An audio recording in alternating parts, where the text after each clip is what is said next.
Grainne and I are delighted to be here this morning to talk to you about our wellbeing service. I'm just going to share a PowerPoint now to guide us through. So we're here this morning to talk to you about our national wellbeing project, which we set up over the last couple of years and have done an evaluation of. So we're going to share the learning of that with you this morning.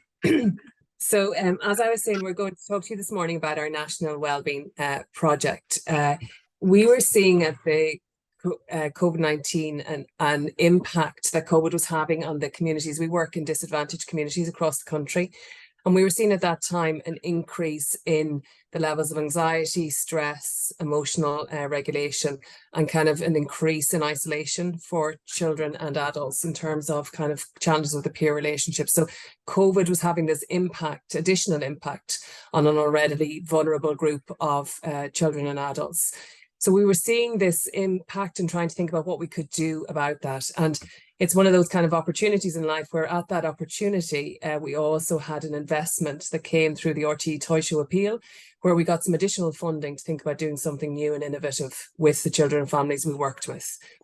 In the organisation in Barnardos Ireland, we have been on a journey over the last number of years towards becoming a trauma-informed organisation and really understanding the impact of adverse childhood experiences on children in their childhood, but also into adulthood in terms of health and physical and psychological impact into adulthood.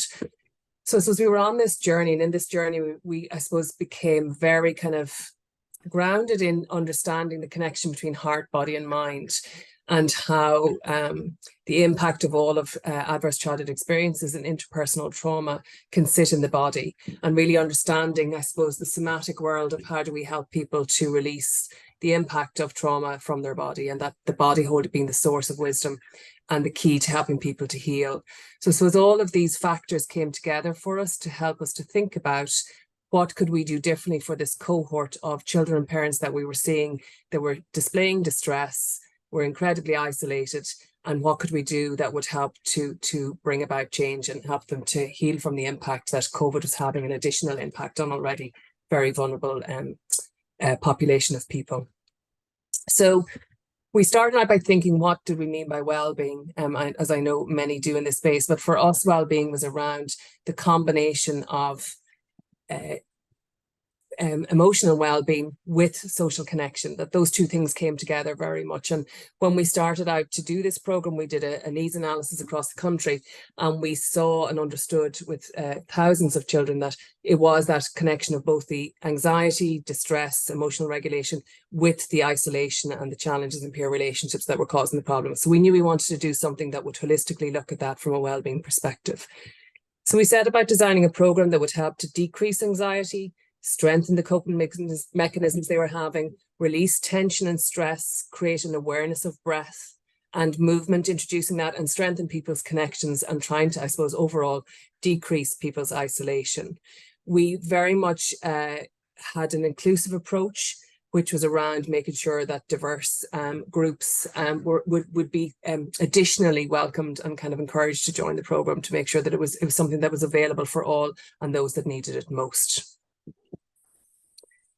We, I suppose the main focus of the service is to help to bring about healing through collective and shared experiences of hope, fun and joy.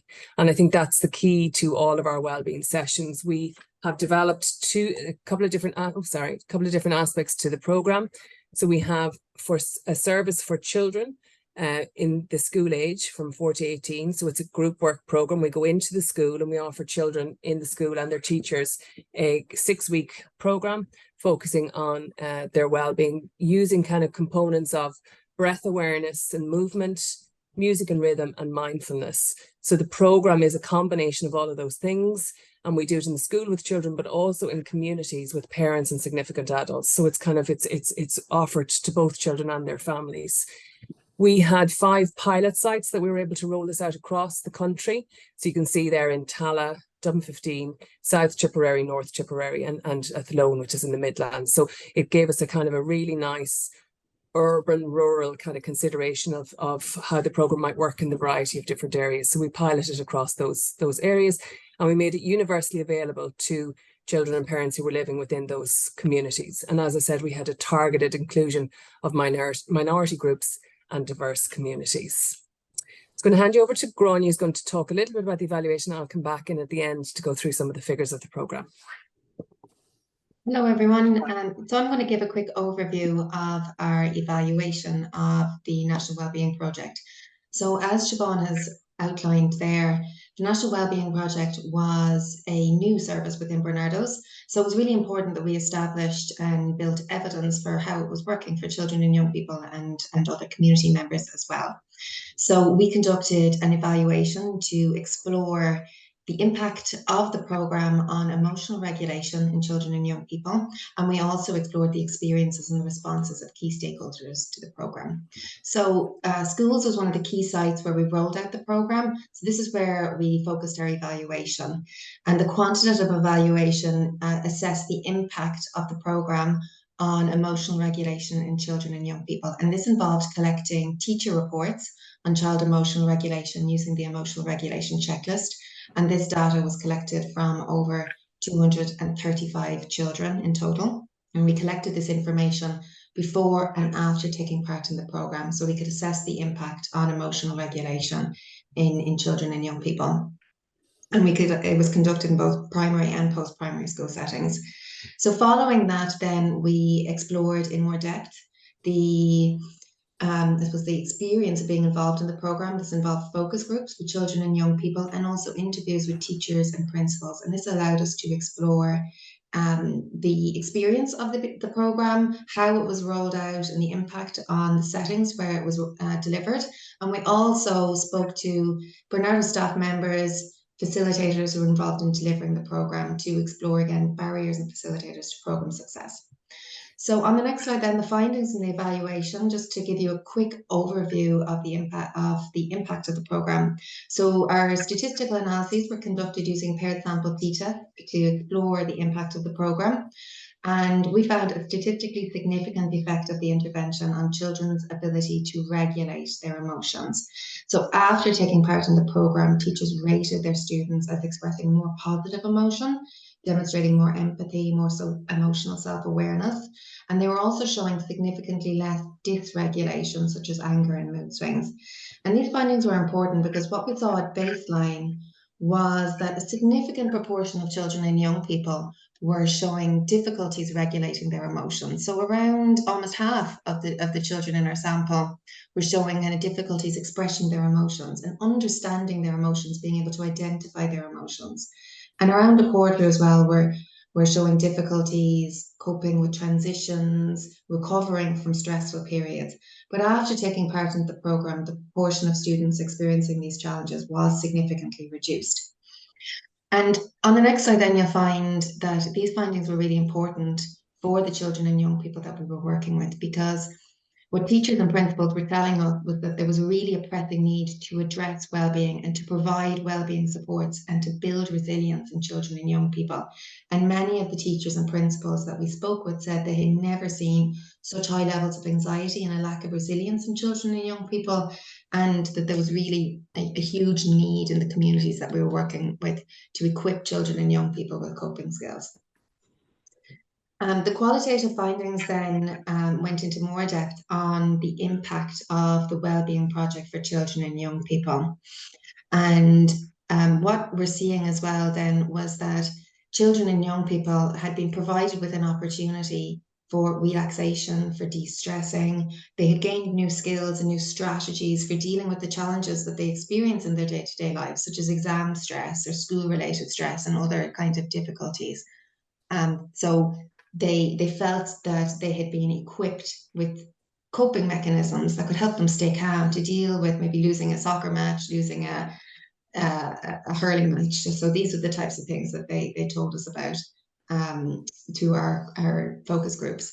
Teachers also corroborated these findings, and they highlighted that after taking part in the intervention, that they had calmer classrooms. So children were more focused, they were responding better to transitions, there was better attention in the classroom, and they were seeing reduced conflict. So the students' engagement with their classrooms, with their peers, had been enhanced following the programme.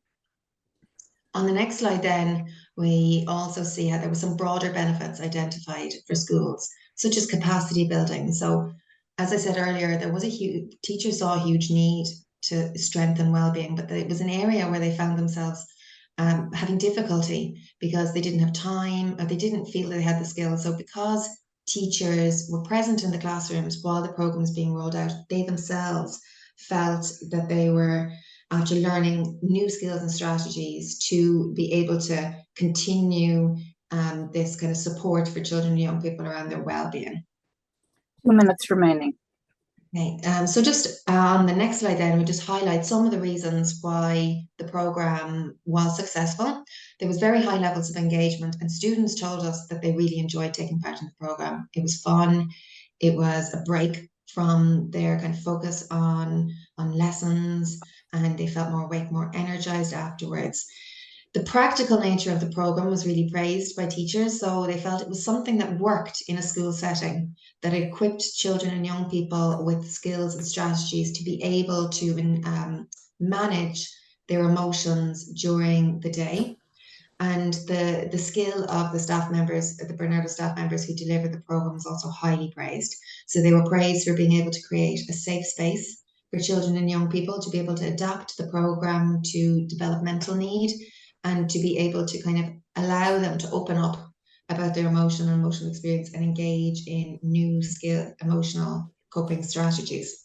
So I'll just hand you back to Siobhan then to sum up. Thanks, Sonia. So I suppose this last slide is really just given a sense of scale of activity in the 2 years that the service has been in operation. So to date, we've worked with over 5,000 children and adults to provide this service.